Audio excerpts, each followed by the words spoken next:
Start.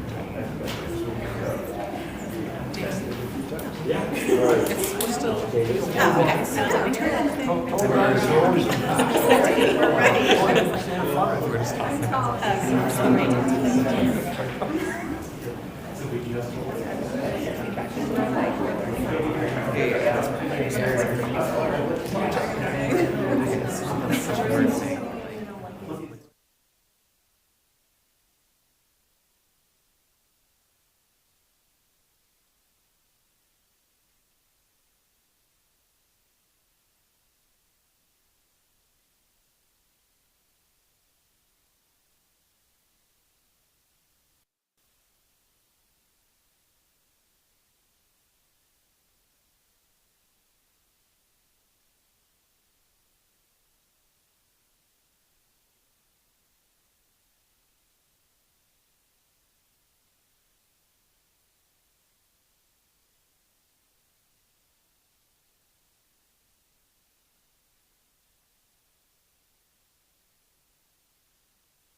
We good? Yeah, watch your step.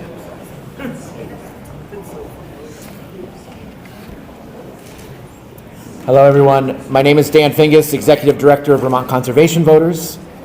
Last fall, VCV joined forces with the Vermont Natural Resource Council, VPIRG, Hunger Free Vermont, Planned Parenthood Vermont Action Fund, and Public Assets Institute to hold 8 panel discussions across 6 counties and spoke to over 500 Vermonters to demystify H.R. 1, the so-called One Big Beautiful Bill, and give them the tools to stand up for their neighbors to stand up for their neighbors amid unprecedented tax giveaways, cuts to health care, and food assistance. and an effort to decimate environmental protections and renewable energy. From Brattleboro to Bennington to Barrie, we heard over and over that Vermonters expected state government to protect them from the dangerous and destructive actions of the Trump administration. Vermonters stood in solidarity that they valued supporting their neighbors and communities over austerity and needless cuts. The budgets and massive cuts being forced on Vermont by Donald Trump and the Republicans in Congress are immoral. They are hurting the most vulnerable Vermonters by cutting services to the poor in order to pay for tax cuts for the rich. That's why we are standing here today on the day that Governor Phil Scott releases his budget, to send the message to Governor Scott that his budget isn't just numbers on a spreadsheet, that it is a moral document that reflects his values.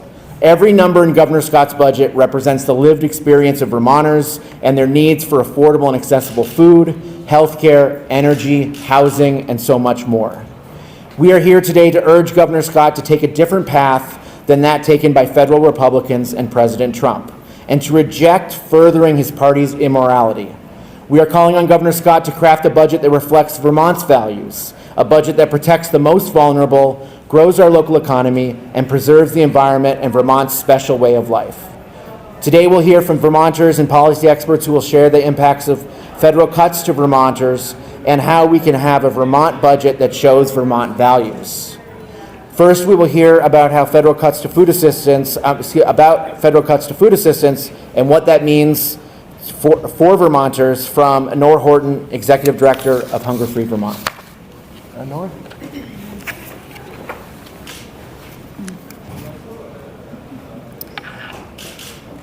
Thanks for being here, everyone. Hunger has been steadily increasing in Vermont over the last 3 years, and Hunger Free Vermont is here today to say that we don't have to settle for this intolerable trend. Hunger is caused by one thing only: people not having the income and other resources they need to meet all of their basic needs at the same time. And H.R. 1 attacks many of our basic needs all at once. Three Squares Vermont, SNAP, is our food security and economic stimulus program, funded with our tax dollars to protect the 40% of us and our neighbors and family members who will need to use it at some point in our lives. H.R. 1 pulls our money from SNAP and gives it to the wealthiest among us, needlessly and deliberately creating more hunger and poverty. There are 3 actions that our state government can take this year to prevent the federal cuts enacted in H.R. 1 from continuing this alarming trend. And we're here to call on all of our lawmakers, all of our state policymakers, all of our legislators to take these 3 actions now. The first is to fully fund the cost to administer Three Squares Vermont, including the planned technology upgrades that will make SNAP more user-friendly in Vermont. We need to help more people connect to this vital program, not fewer. The second is to leverage every federal dollar to expand food security for all of us in Vermont by investing in a system of benefit assisters trained to help people get over the new paperwork and reporting barriers imposed by H.R. 1 for both SNAP and Medicaid, so we keep as many people as possible connected to the benefits we all may need and we all deserve and we all pay for. And the third is to raise revenue so our lawmakers have some resources to work with as they work with us to craft a smart and Vermont-centered strategy to get us all through this challenging time together. Here in Vermont, we have the collective power to stay on the road we have started down toward a food-secure and climate-resilient future where we all have the nutritious and locally produced food we need and want in a thriving food system that treats all who work within it with dignity and can feed us through the storms and the floods to come.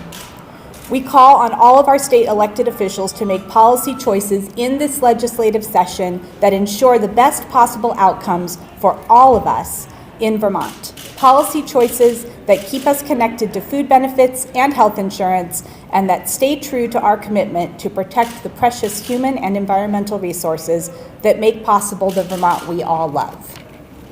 Thanks.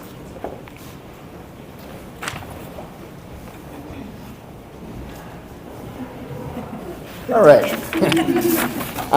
Thank you, Anor. Next, to hear about the federal GOP attacks on healthcare and how that is impacting Vermonters, we will hear from Jessica Barquist, Vice President of Public Affairs for Planned Parenthood Vermont Action Fund. Good morning. Thank you all for being here. Vermont has the highest healthcare costs in the world.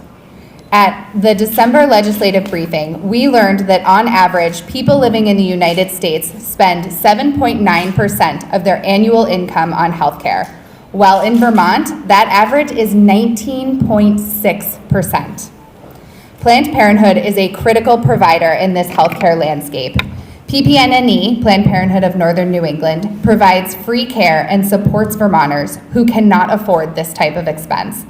PPNNE sees everyone who needs care regardless of their ability to pay, and over half of their patients have low incomes, defined as less than twice the federal poverty level.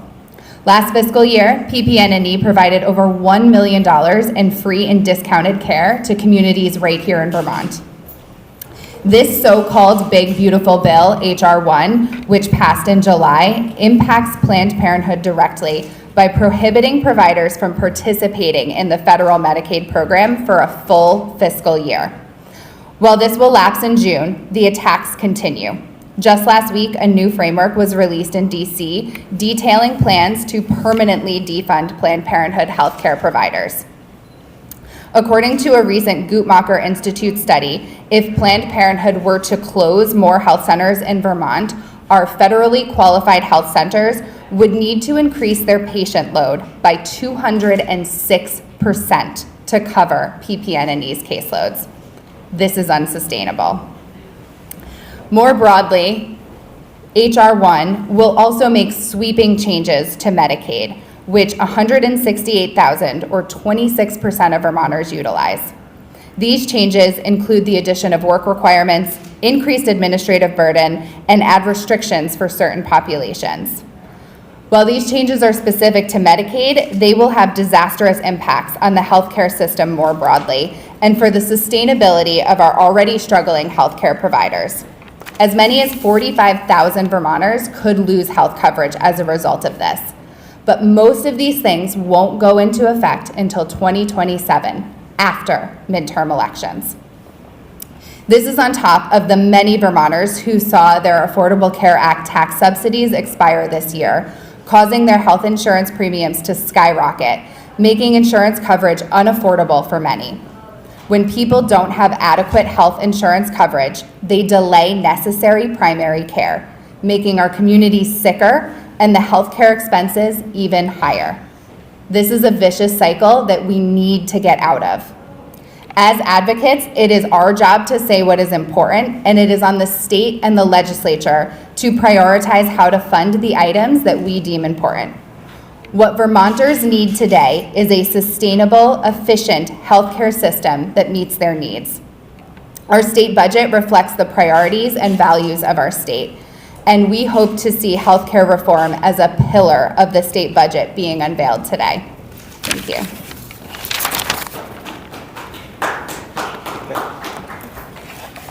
Thank you, Jessica. Next, to talk about how the Big Beautiful Bill and GOP attacks on climate have affected Vermonters' environment and economy, we'll hear from Johanna Miller, Energy and Climate Program Director for the Vermont Natural Resource Council. Thank you, Dan. It's a pleasure to be here with you this morning and to be joined in solidarity with so many important partners coming from very different perspectives, but all in solidarity to elevate the deeply devastating and consequential impacts of the Big Awful Bill. And we hope that we can come together and call on the governor and state policymakers to step in and step up at this crucial moment. Again, as you've just heard, there are many cruel and consequential impacts of H.R. 1 that are already hurting Vermont families and our economy. When it comes to climate action and clean energy, that's also true. We know that the ever-intensifying effects of climate change exacerbate public health impacts, they exacerbate food insecurity, they create economic challenges and consequences. For example, the floods that we saw in 2023 and 2024, on the very day, exact same day, those floods have had dire impacts on public health. They have decimated our state and community budgets, including my own community here in Montpelier, which is still reeling from some of those consequences. And they put food insecure families in the crosshairs. So we have an obligation and an opportunity to help Vermonters get off of fossil fuels, the fossil fuels that are destabilizing our planet, and help them stay warm, get where they need to go, and power their lives with other cleaner energy options. We know that has benefits for our economy because in Vermont we don't mine, frack, or drill. So that means that we import every single fossil fuel that we use. So we have an economic opportunity to get off of fossil fuels and help Vermonters access cleaner, more renewable local energy supplies. So what that means in this moment and what we hope will be reflected in the governor's budget and in our ongoing work into the future means maintaining and expanding our commitment to clean energy, not stepping back from it. Again, this is also good economic policy.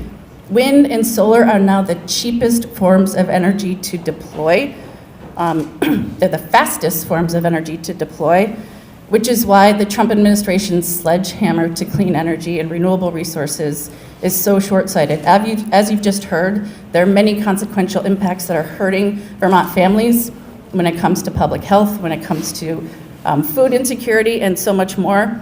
But the damaging consequences of stepping back from clean energy are deeply short-sighted. So in the short term, it's really important that lawmakers, keep vulnerable households safe during our cold winters. That includes making sure that we fund LIHEAP. But again, we must also ensure that we maintain our commitment to clean, renewable resources, helping our Vermont families get off of fossil fuels, which is why it's so important to make sure that we turn to the 2025 Climate Action Plan that was crafted through a robust public process and look to and lean into and implement the recommendations outlined in that plan as strategies that help Vermonters affordably and equitably get off of fossil fuels and also help our communities become more resilient as we really respond to the effects of a changed climate. So it is my deep honor and pleasure to be here working in solidarity with these organizations and so many others that are committed to helping Vermont's most vulnerable and helping Vermonters respond in this moment as we react to the impacts of the HR 1. So it's really an honor to be here with you today, and I'm excited to turn it back to Dan. Thank you, Joey. Our last speaker will be talking about the tax cuts included in the Big Beautiful Bill, specifically tax cuts for the rich and service cuts for everyone else, and that is Annika Heilweil, Fair Share for Vermont Campaign Manager. Hi everyone, my name is Annika and I'm here with Public Assets Institute as the campaign manager for the Fair Share for Vermont campaign, which advocates for increased taxes on the wealthiest Vermonters to raise state revenue. I'm here on the day of the budget address because Vermonters need and deserve a state budget that is responsive to our state's needs and makes necessary investments in our communities. Investments in our infrastructure, our state government, our transportation system, our healthcare system, and much more. And our state budget must recognize the moment we are in, as federal funding streams are being compromised. To mitigate the effects of federal funding cuts and make needed investments in Vermont's future, we must ensure that the wealthiest Vermonters are paying their fair share in taxes. Due to the passage of HR 1, the top 1% of Vermont income earners are set to receive an average annual tax cut of $57,000 per year per filer. In total, the top 1% is set to save over $200 million in federal taxes just in 2026. The top 20% of Vermonters are set to save over $730 million in federal taxes. This is the latest in a long string of federal tax cuts that have disproportionately cut taxes for the wealthiest at the expense of all of us. And here in Vermont, the top 1% of income earners pay a smaller portion of their income in state and local taxes than many middle-income Vermont families. As we enter a period of increased pressure on our state budget, it is important that we look to the resources that we have. This year, our policymakers will have a decision. to allow this massive transfer of wealth from most Vermonters to the wealthiest, or to recapture those federal tax cuts at the state level to make needed investments in our communities. Congress and the President are taking our hard-earned tax dollars to give massive tax breaks to the wealthy and corporations. Meanwhile, too many Vermonters are struggling to make ends meet and are worried about the future, and we can see it in our communities. Now more than ever, it's time for the wealthiest Vermonters to pay their fair share, so we can build a future for Vermont that works for everyone. Thank you, Annika. After hearing about all these federal attacks and needs of Vermonters, it is even more clear that we need a budget from Governor Scott that supports all Vermonters and reflects the values of Vermont. Governor Scott, today is the day you can clearly show the difference between the dysfunction and harm of federal Republicans and the way that we do things in Vermont. Now we're happy to take questions. Olivia here from BT Digger. I'm wondering if on the sort of healthcare reform side of things that you mentioned, Jess, are there specific avenues that you're particularly looking for in terms of increasing revenue or allocating to sort of begin to compensate for these massive cuts? Yeah, that's a really good question. I think that is still being discussed, but we are a proud supporter of the Fair Share Coalition work. I have a similar question for Annika. Can you maybe give us a feel for the type of taxes that you think would accomplish the goals you outlined for taxing the rich? The Fair Share for Vermont campaign supports a couple of different options, basically a couple surcharge options, and one of those is directly mapped onto federal tax cuts. So we support a plan that would increase taxes on income over $250,000 by about 2%, and income over $500,000 by about 5%, which would recuperate approximately 100% of the tax cuts for the top 1% and approximately 10% of the tax cuts for the next 4%. I'm sorry that was a ton of numbers being thrown at you. Increasing state income taxes to compensate for the commensurate drop in federal income taxes. That is correct. We also support something called the wealth proceeds tax, which would tax unearned income that receives, a majority of which receives preferential treatment at the federal level in order to basically close some loopholes. We've already seen some legislation being introduced by different members of the House. Last week, Representative Teddy Wazas acted a walkthrough of 3 bills in House Ways and Means, all of which are kind of pointed toward progressive revenue with an eye toward these federal tax cuts, 2 of which were income tax surcharges or bracket changes. Anything about second homes that's come up regularly as a potential tax increase source? Yeah, we're still watching the conversation on the second homes tax. It's kind of in the middle of things with how it interacts with Act 73. So we're watching, and I'm sure we'll have thoughts down the line as it progresses. And a question for Joey on climate, if I could. Quickly, Joey, what are you looking for in the governor's budget in terms of funding specific programs that would implement Well, for example, one of the top recommendations of the Climate Action Plan was to establish a greenhouse gas emissions reporting program as you can't manage what you don't measure. So if we don't have a better sense of how many fossil fuels we're using for heating and transportation in particular, on a more, not just on the aggregate scale, this is really important for any potential policy framework that might also ensue. The Climate Action Plan recommended establishing greenhouse gas emission reporting first as a potential precursor to joining a cap and invest program, for example. We need money to do that work. The Agency of Natural Resources put together a memo and said it's an $800,000 investment that needs to be made. $300,000 is sort of a one-time investment to stand up a program and create the infrastructure to create that kind of reporting program. So that's one fundamental investment. That was a almost unanimously supported recommendation in the Climate Action Plan. Matt Cota, who represents fossil fuel dealers, was the only one who was not supportive of establishing a greenhouse gas emissions reporting program. So I'm hoping that $800,000 for that really critical program will be in the governor's budget. Beyond that, as I mentioned, again, investments like LIHEAP and things that make sure that Vermonters stay warm in our cold climate. There's also going to need to be some funding for implementing the Climate Superfund. We'll see if those dollars are in the budget as well. They're not huge investments this year, but they're crucial. And so we know that there are lots of investments that the state needs to be making, and it's a strained, these are challenging financial times, but those are two I really do hope to see in the budget. I have another climate question while you're Yeah. still up there. Recently, my colleague Austin Gaffney reported that for the Farm Security Fund, House approves changed the climate-based phrasing to weather-based, and I'm curious if this is something that you all are watching more broadly in terms of language, given kind of like the federal climate Yeah. and what is available to us. I hadn't heard about that particular change, but yeah, I think, we are watching to see what, how people are reacting to this moment of climate denial at the highest level of government.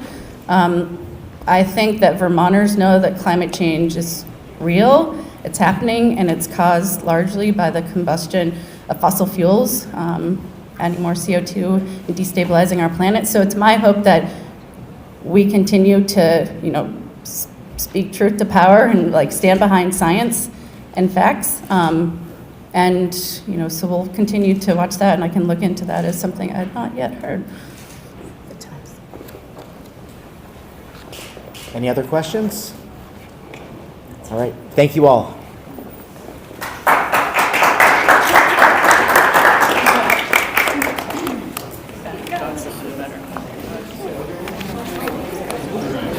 Good job. Good job. Okay, hey Annika, we might do some pictures of just all the speakers real quick. Joey?